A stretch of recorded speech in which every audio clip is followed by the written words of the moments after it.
मटार पराठा, त्यासाठी छोटीशी वाटी मटार घेतले, त्यात अद्रकचा तुकडा छोटासा, लसूण आणि छोटी हिरवी मिरची आणि नंतर मिक्सरमध्ये ग्राइंड करून घ्यायचं. कढई ठेवायची, त्यात जिरं मोहरी टाकून कांदा आणि छोटासा टोमॅटो टाकून फ्राय करून घ्यायचं. त्यानंतर एकदम चिमूटभर लाल तिखट, धनिया पावडर आणि हळद टाकलेले आहे. मुलासाठी बनवत आहे त्यामुळे स्पायसेस कमी टाकलेले आहे. त्यानंतर मी जे वाटण बनवलं होतं ते टाकते मटारला, त्यात हिरवी मिरची टाकली होती त्यामुळे लाल तिखट कमी टाकलं. नंतर थोडंसं नॉर्मल पाणी टाकायचं आणि आवडीनुसार मॅगी मसाला टाकायचा, तुम्हाला आवडत नसेल तर नका टाकू.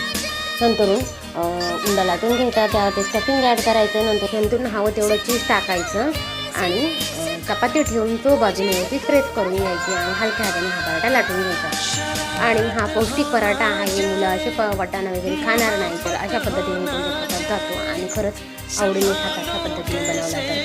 त्यानंतर खरखूस भाजून घ्यायचा पराठा आणि सर्व करायचा. व्हिडिओ आवडला तर चॅनलला सबस्क्राईब करा. थँक्यू. श्री स्वामी समर्थ.